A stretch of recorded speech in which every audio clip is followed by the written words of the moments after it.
Pull out your phone at a concert, and half the crowd does the same. Someone plates a beautiful meal at a restaurant. Cameras are out before forks are.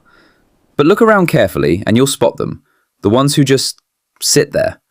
No phone, no camera, just their eyes, taking it all in. Who are these people? And are they actually onto something? Psychologists have studied what happens to our memory when we take photos, and the results are not what you'd expect. In 2013, researcher Linda Henkel ran a study at a museum. She had participants observe certain objects closely and photograph others. The next day, she tested their memory.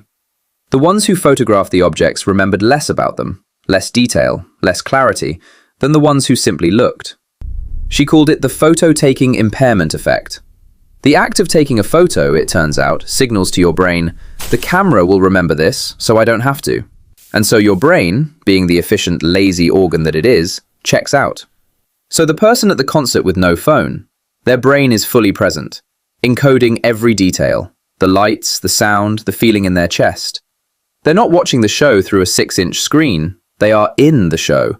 But psychology tells us there's more to it than just memory. People who resist taking photos often score higher in what researchers call trait mindfulness, the natural tendency to be fully absorbed in the present moment rather than thinking about how it will look later. There's also something called self-monitoring. High self-monitors are constantly aware of how they appear to others. They curate, they post, they document for an audience. Low self-monitors simply don't care. They experience life for themselves, not for a feed. And then there's a deeper layer, identity. For some people, not taking photos is a quiet act of rebellion against a culture that has confused documenting life with living it. Now, this isn't about shaming anyone who takes photos. Photography is art, it's connection, it's memory in a different form. But here's the question worth sitting with. When was the last time you were somewhere beautiful and you just looked at it? No framing, no filter, no caption forming in your head. Just you and the moment, with nothing in between. Research suggests those are the moments we actually feel most alive, and ironically, the ones we remember best.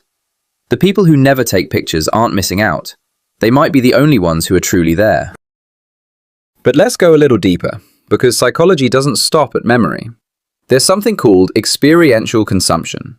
When we experience something, truly experience it, it becomes part of our identity.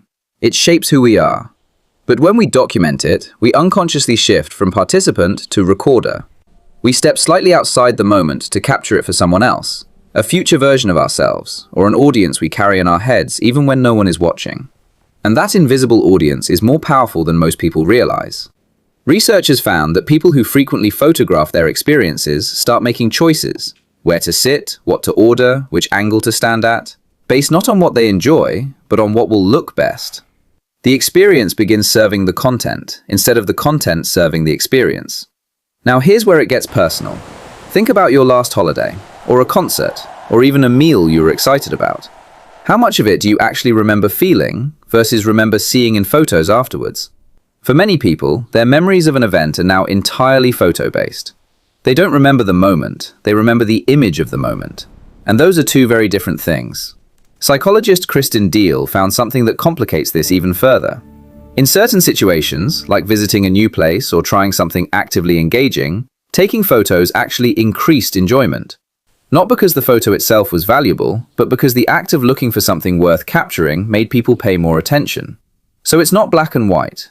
The camera isn't the enemy, unconscious habit is. The person mindlessly filming an entire concert on autopilot is losing the experience. But the person who pauses, looks around, finds one beautiful frame, takes the shot and puts the phone away, they might actually be more present than someone who brought no camera at all. So what does this all mean for you? It means the goal isn't to stop taking pictures. The goal is to take them intentionally and then actually put the phone down. See it first, feel it first, then capture it if you want to. Because a photo should be a souvenir of a moment you actually lived, not a substitute for living it.